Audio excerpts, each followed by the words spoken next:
Mads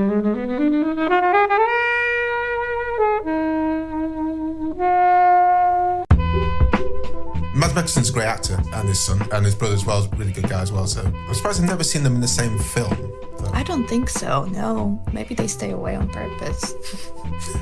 It's too much beauty. Too much beauty. I did not say that. I don't not say that. I hope this is obvious. When I go on TV, and I know I'm going on TV, I don't drink. I'm completely sober. But there was breaking news once, and I'd been for a pub lunch, and then I went on TV, just a couple of glasses.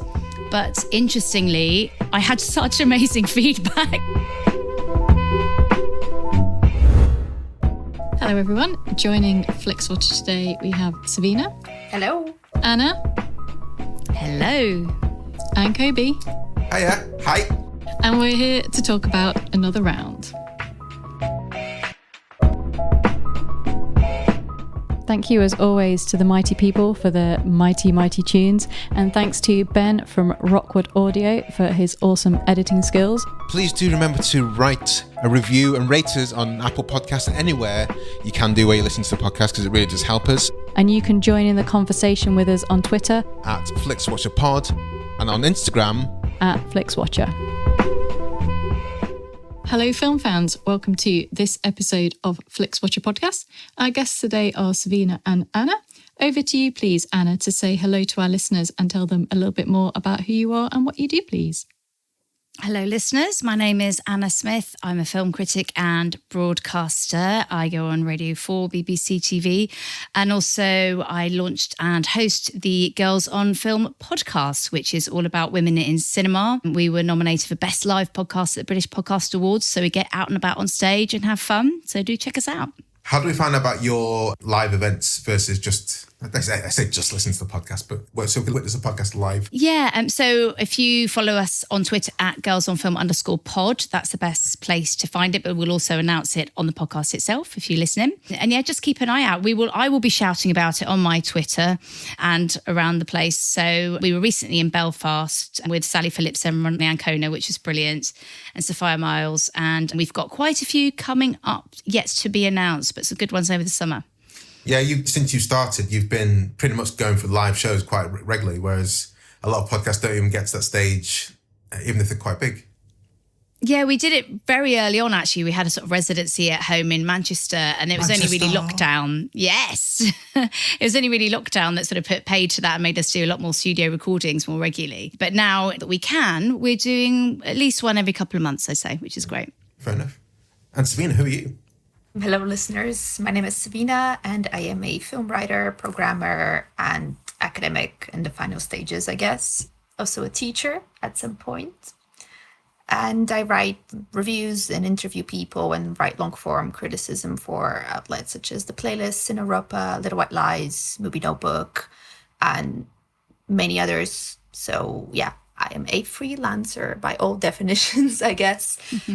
Guys, if you are commissioning any editorial content based on film, please get in touch with Savina, get in touch with Anna, give these guys some work. We want to hear them talk more about films in interesting ways that I can't elucidate. Even that's a word that's quite fancy. I don't know if that's a word. I don't know if that's how I use it properly. Oh, bless your heart. I think it's excellent use of the word. I think it's very good. Yeah. Thank you very much. Absolutely.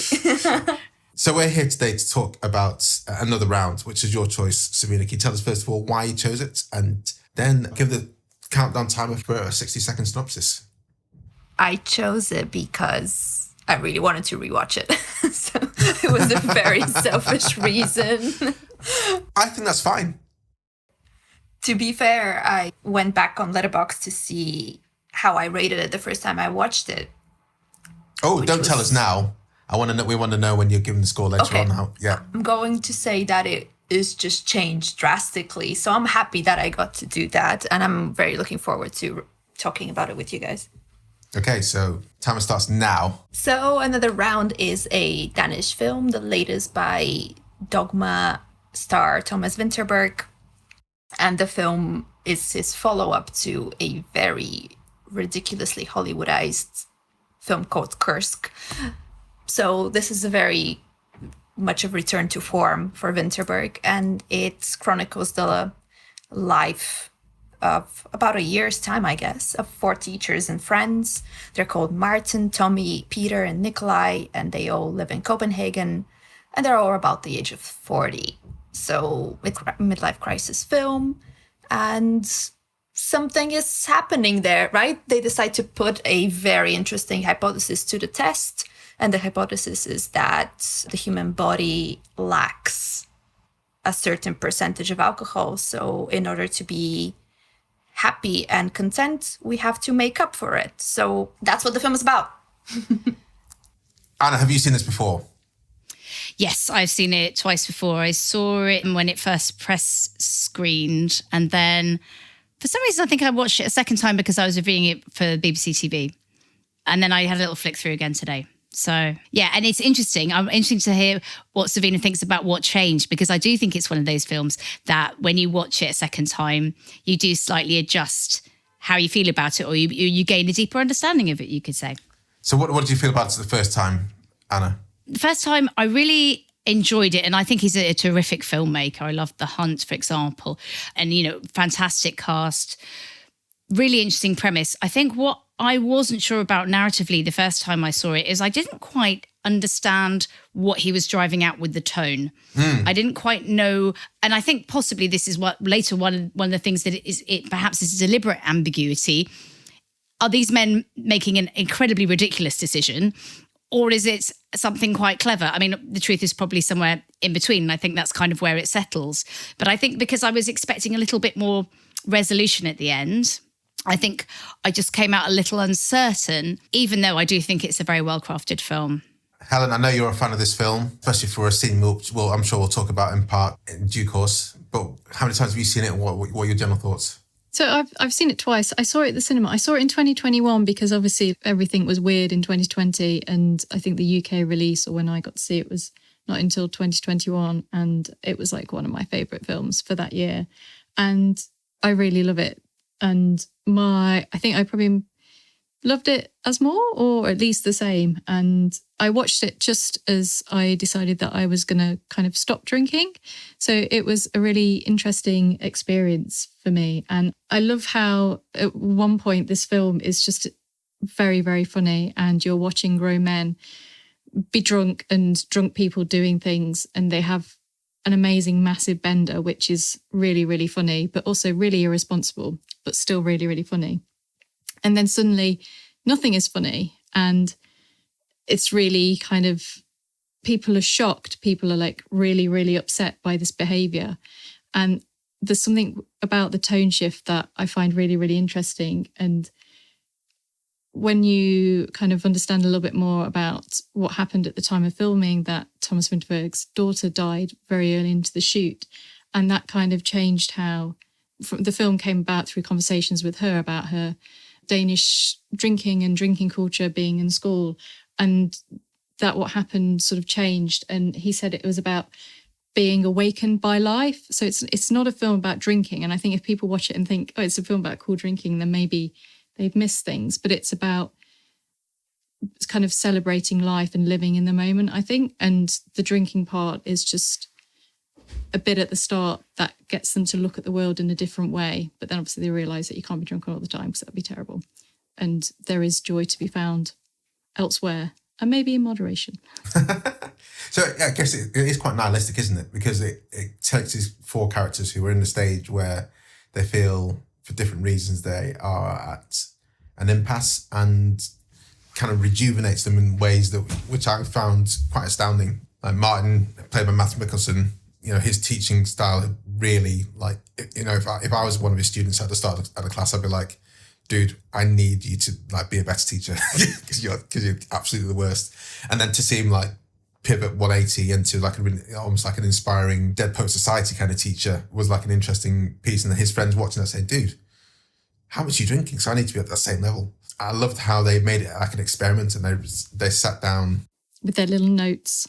Yeah, they sat down and made the little notes and made it almost like scientific, and got the breathalyzers out and kept like track of what they're doing. They were the bits I found funny. I was really kind of wrapped up in that kind of side of things, and I could understand how that worked. But yeah, the big bender sessions, I just felt sad for everyone involved. I don't think I've been on those kind of sessions, But when I look back at the days in my youth when I got really properly drinking, I would just feel like ashamed of myself. I don't think I did anything as public as that, or like diving into lakes and fjords, quaysides and stuff. But I still think it's not good. But I think they really captured what people can do on screen when they're drunk, and being a bouncer in many places, I've seen the worst of people drunk, like the worst. So I think it was really interesting there. And then it gets sadder with the passing of Tommy. People and they're having to look after Tommy specifically because his life he had less support around him just generally. But ultimately, I don't know, I felt it was humorous, it was tragic, beautiful. And then you got the dancing, which Helen with Mads Mikkelsen, which I think was the scene that you told me about, which you loved when you watched it the first time. Did it hold it the second time, the dancing? Yeah, the only thing that I will say is that a lot of the promo materials focus around that scene. And the first time watching it, I was like, when's this thing going to happen? When's it going to happen? When's it going to... And it happens at the end. Spoiler, it happens at the end. So you're just going to have to forget about it. It comes at the end. And yeah, I do love a dancing scene, and he's great in it. And I just think it's a great way to end a film. I'm very simple. I like simple things. It was Chekhov's dance, wasn't it? Because they did talk about it like multiple times. And the song appears quite a few times in various kind of forms, and then it really gets going at the end. Yeah, they have to earn it. We as viewers also have to earn the act of seeing Mads Mikkelsen dance finally. Where are you three guys on the drinking spectrum? I know Helen's reduced her drinking drastically. And how do you think you would have taken it as a younger person, maybe drinking more than you do now, Anna? Yeah, interesting question. I think it's hard to know, isn't it? I think I was, when I first saw it, as I say, I was unsure about the message. And actually I bumped into a colleague afterwards who'd been at the same screening, and we were having a good chat, but I felt like I didn't want to suggest going to the pub because it felt a little bit wrong somehow. So clearly it must have had some impact on me. But, I'm still, going to the pub with my friends is a big part of my life. So I related to that side of the culture. But obviously, as a person of a certain age, I related to that kind of, okay, I have to moderate and I have to look after my health kind of dilemma or thought process. So that was really interesting. But another interesting thing that happened to me recently was obviously I hope this is obvious, when I go on TV, and I know I'm going on TV, I don't drink. I'm completely sober. But there was breaking news once, and I'd been for a pub lunch, and then I went on TV, just a couple of glasses. But interestingly, I had such amazing feedback from that appearance. I'm like, oh God. Living the real life experiment. I just accidentally did this experiment. And I think, looking back, I think what it was is that I was more opinionated and more honest. And I think that's actually something that they tap into in this film, in the lectures. And that's what these guys, they needed that to tap into their most honest, relaxed side. But the message is, you don't need the alcohol to do that, right? You think so? Yes, I agree. Good. Yeah. Savina, Anna, where were you on the actual drinking side? I know, obviously, I agree with you, Helen. It's not a film about drinking. It's a film about reigniting with yourself. But the drinking parts, were they funny? Were they interesting? Were they true to life? Could you empathy for any of them? Any of the scenes? Did you want a vodka at any time with this film? Well, before I answer that, I want to say that a big part of watching this film for me was getting to grips with Danish culture and Scandinavian Nordic drinking culture, because I did live in Norway for a while. And where did you live in Norway, Savina? In Bergen. Bergen? Hvor? Du bor in Bergen? I Bergen, yeah. Nice. We need to talk about this afterwards, because I lived in Bergen for a few years. That's so cool. Awesome. But you know how it is there. Everyone is super straight edge. No one drinks. It's super expensive to drink. But yet everyone not only drinks, but gets smashed. There's no middle ground. And every weekend and in the evening, you have to get absolutely smashed. And that's the rule of thumb. And going to Denmark equals cheaper alcohol, equals open shops. So that makes it even more expensive. So no wonder drinking culture is like that. So it brought me back memories from my first experience of being drunk, which was technically on Danish soil. So I don't remember much, but it kind of tapped into something for me there. Definitely. It was a very interesting mix of pleasurable and very scary to see. And also amazing acting. I think these were the moments when I appreciated the acting the most, because when you forget it's acting, you're still reminded that it's acting and you're watching a film. And I love that. Apparently they watched YouTube videos of people being drunk to get a feel for the behaviour. I love it. That's the dedication. Well, it's interesting the way they include some footage of real life people being drunk in public. Fascinating. All men, interestingly, which I guess was deliberate. Bill Clinton, Yeltsin, and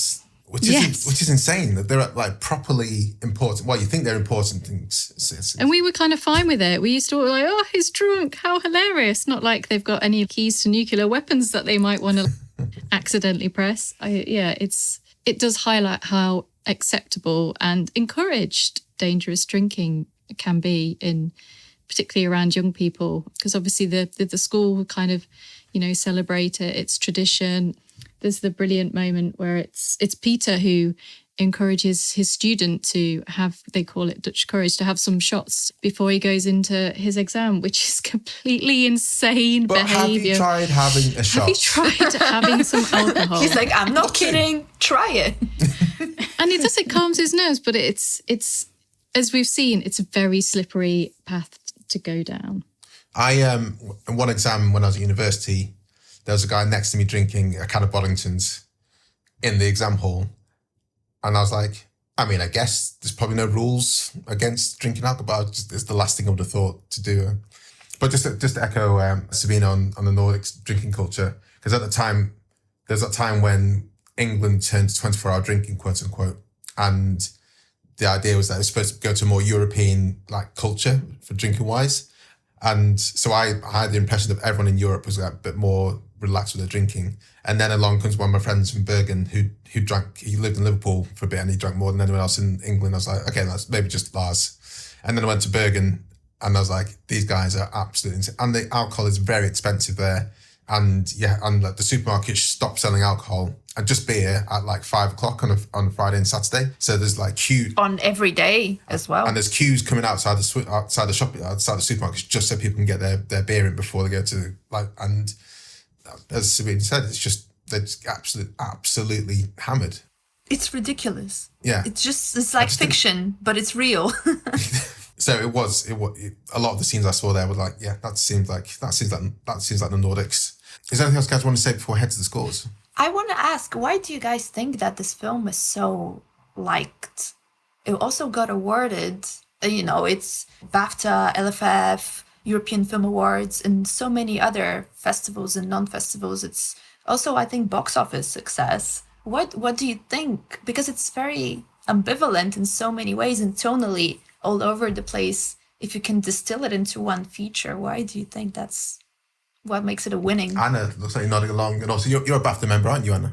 Yes, I am. And I think it's an interesting question because I myself, much as I enjoyed the film, was surprised at the level of accolades that it got in terms of awards. And I think it coincided with a time when people were looking for something that they perceived to be a bit lighter, even though it's not. But in that category of foreign language or international film, relatively speaking, it's a little bit lighter. And I have to say that's probably the biggest explanation for me. Yeah.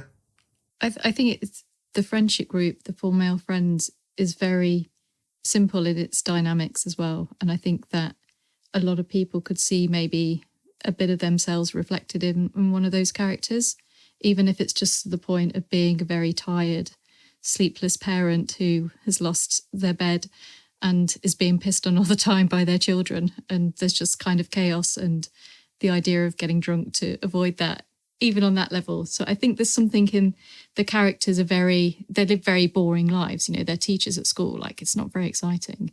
And it's that kind of, maybe I could do this experiment. Or maybe having seen that, maybe I won't. But maybe I will try and find more joy in my life. Maybe, I don't know. I think there's potential that the uplift is actually I can make a change. Even maybe it's not drinking to a small degree, but maybe I can pull things around a bit and I'm not necessarily in these doldrums.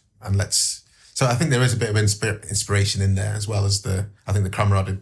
I always like seeing groups of friends hanging together. That's one thing I love about Swingers. That's one thing I love about Bridesmaids. It's a group dynamic, which I can never get enough of in TV and cinema. And it's done well here really well. In this regard, I want to plug in the other film out of 2020, which Mads Mikkelsen was in, if any of the listeners haven't seen it, Riders of Justice, Anders Thomas Jensen's film about 4 men too.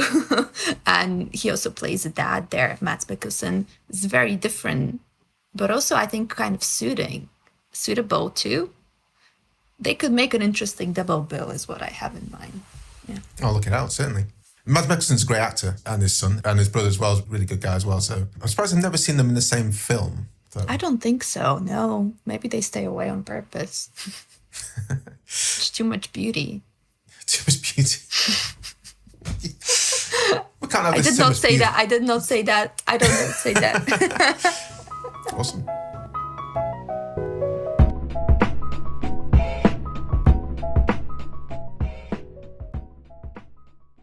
I'm Sam Clements, host of the 90 Minutes or Less Film Festival, another podcast in the Stripped Media family, a podcast that celebrates movies under 90 minutes long. Each episode, I'm joined by a special guest who selects a movie to join our prestigious lineup. Past guests have included fellow Stripped Media family members Martin and Sam from Song by Song, and Kobe from Flixwatcher, and Dave from The Wire Stripped. Search for us now on the app you're currently listening to this podcast, or join us at 90minfilmfest.com. So welcome to the Flixwatcher scores. All of the scores are out of 5. You can have decimal places if you wish. And we'll start with you, please, Savina, with your recommendability. Recommendability. I would go for a 5 because I can see that I would recommend this film to all sorts of people. And because of the life-affirming quality of it, however they relate to drinking or not, even if they are completely against drinking, I could also see it resonating with these people as well. 5. 5. Straight out of the gate. Anna. I'm going to go for a 4 on this one because I do think it appeals to a lot of people, and I definitely got some good feedback after I reviewed it, and especially male friends. I have to say, of a certain age, I think it really resonates with them, and particularly if they might have mental health struggles, you know, I think it has quite a lot to say about that. So yeah, 4 out of 5. I think there's always a nostalgia piece, isn't there, with things like that? And I think that's probably what I was trying to get at with I've enjoyed having those sessions with friends, and we sometimes when we get together, we still talk about them as well. And I think that the nostalgia piece, to answer your question before, Savina, is probably a big part of it. And Helen? So I have recommended this lots and I love it. And as I said before, it was one of my top films of the year that I watched it. And I have recommended it to loads of people. However, I think that there will be some people out there who will not watch it because it is not in English. Well, I mean, there's apparently going to be a remake with Leonardo DiCaprio. Yeah. Boo. So they'll probably watch that instead because they don't like subtitles. So I'd love to give it a 5, but I'm going to give it a 4.8 because of that. The thing is, as Savina was saying, contextually, it kind of makes sense in the Nordics and potentially in like Germany and UK as well. But I'll be interested to see if they're just perceived as sad if it's an American-based film, because drinking there can be very different, can be perceived very differently, can't it? I don't know. I'm not going to watch it. It's banned from me. I'm going to go 4.5. Loved it. I think you're right. People will just see like subtitles. That 1-inch barrier there is still present. Films. Director Bong is still there, unfortunately. Peak viewing score. Savina. I would say 4. I think so, because I really enjoyed watching it and I feel like I would love to watch it again. I wouldn't say I would watch it many more times too, because I think it's quite memorable. And I also don't know how long this richness of it can stretch for. Maybe if I see it maybe 3 more times, maybe I won't. That would expand it. But 4. Cool. Anna. 3 for me, because I think having watched it a couple of times, it gave me something different each time. But it's not, for me, a 5 out of 5 film, so 3. Helen. Yeah, so I really enjoyed watching it again. I was really excited to come back to it. I think if someone was like, oh, I've not seen it, do you want to watch it this weekend? I'd be like, yeah, all right. But I don't know. I think like once every couple of years is quite good. Yeah, and you know, even if you've seen it, you know you've got that dance scene at the end, so you're like, yeah, it's going to happen. So 3.7. The scene I was looking forward to most was at the start of the legendary dance session, where you have Mads Mikkelsen character saying, no, I'm going to go back to my family. I'm going to hang out with them tonight. And he sees them making all the fancy drinks.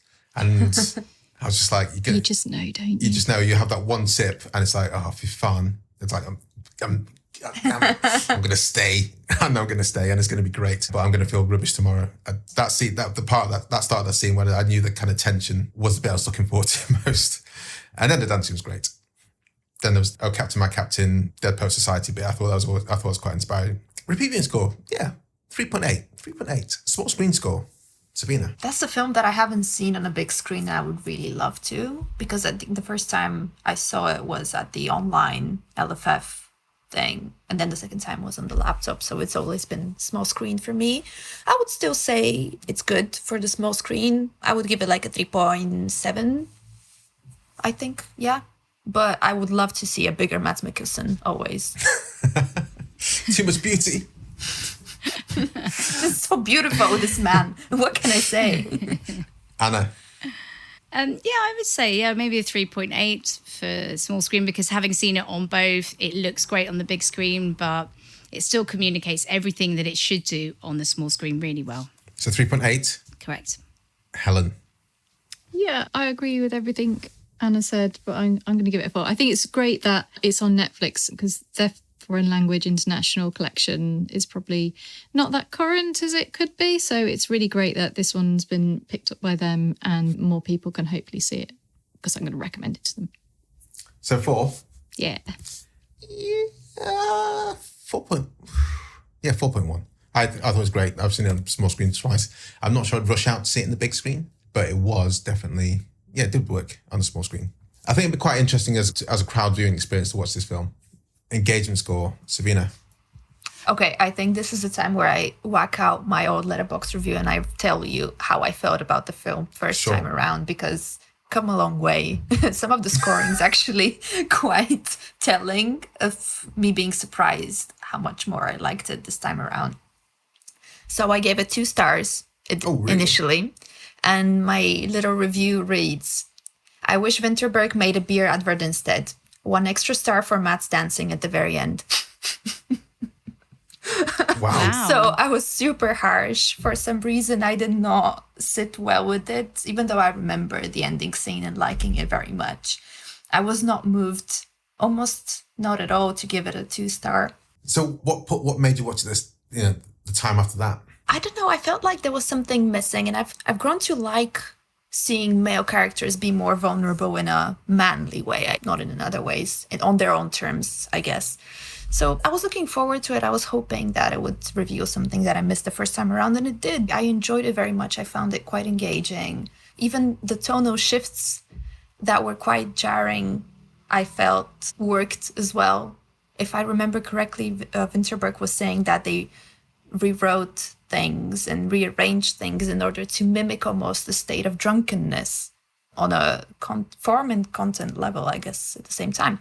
And I think that worked for me. So I would rate it high. I would give it a 4 for me. It's a 4. Okay. Anna. Yeah, I think it's a film that keeps you fairly involved throughout. I think it's a 3.5 at least for me. I think there are enough dramatic developments and the relationships between the characters develop sufficiently and the general idea develops sufficiently to keep me involved. So yeah, 3.5. Helen. Yeah, so interesting engagement. So my husband, who probably watches about 5 films a year from start to finish, has now seen this twice, which is it's pretty good for this film. And this is someone, just to tell Anna and Savina and people, first time to this podcast, this is a person who's not seen Jurassic Park. Not yet. But he's seen this twice, so that is how engaging this film is to him. But to me also, I'm also engaged. So it's one of those films that it's not like if you kind of got up and went to the toilet, you'd miss a major plot point, or it's not like you have to be super, super engaged. But I really stuck with it throughout the whole film. So what is that? A 4.3. Yeah. 4. Good old-fashioned 4. I think it's good. It's good fun. It's tragic. It's inspiring and sad at the same time. And it's a good combination of film. A good combination of feelings. I'm slightly jarring, but at the same time, it pulls you along at each stage, right? That gives us an overall score of 4.01250. Nice. Which is very good. Really good. Repeat viewing score, it's kind of, in this review, we've gone over that 1 inch barrier. Should we head over to Twitter, guys? Let's go to Twitter. Need a jingle for this bit. Okay. I'm going to head to Twitter, guys. If you don't follow us on Twitter, do head there as soon as possible before Twitter implodes on itself. We are at Flixwatcher Pod, and one of the reasons to follow us is because we talk about films on Netflix just generally on the day-to-day, but also in case you want to join in the banter on this episode. On the episodes, we do put a shout out asking you guys to give your opinion on the film. So look out for a tweet like this. We're reviewing Another Round with Savina Petkova and Anna Smith-Journo from Girls on Film Pod. Have you seen it? Tell us your thoughts and your score out of 5 stars for an on-air shout out. We had a few responses for this one, which is always a pleasure to see. Savina, do you want to take us away with the first one? Okay. I'm going to read a glowing bit by Liam Dempsey, who awards the film 4.5 gold stars. Hi. Hi, Liam. It's a long one, 3 whole lines. A beautiful and sad film which captures the joy of drinking with your mates perfectly before going down a dark path, but ultimately becomes an elating celebration of life. Mikkelsen is king. Yeah, 4.5 gold stars, exclamation mark.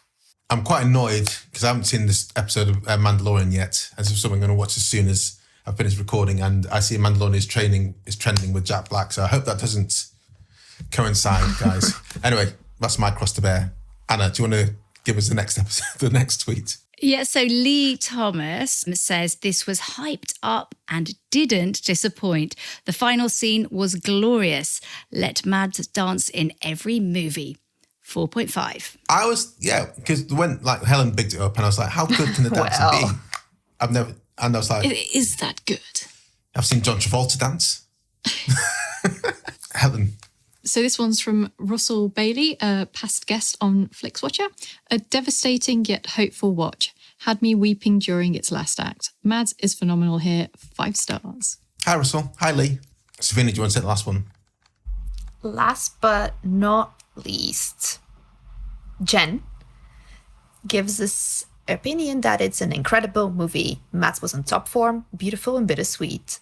Even more emotional knowing the director's story. I listen to the song from the final dance scene all the time, especially when I need cheering up. 5 stars.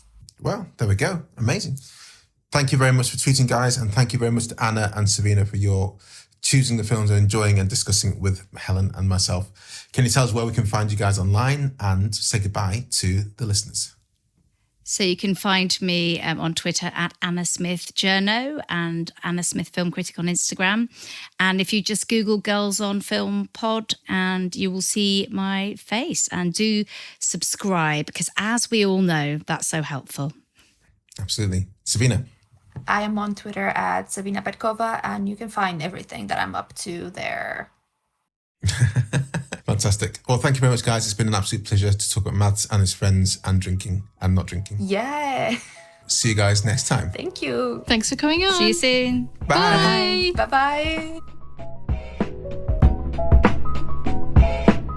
Enjoyed this episode of Flixwatcher Podcast? Why not leave us a 5-star review on iTunes? You can also follow us at FlixWatcherPod on Twitter, and we're at FlixWatcher on Instagram. Thanks as always to the mighty people for their mighty, mighty tunes, and Rockwood Audio's editing skills. If you're looking to get your podcast edited as sweet as this, get in touch with Rockwood, ROKK Wood Audio. Tell them Flixwatcher sent you.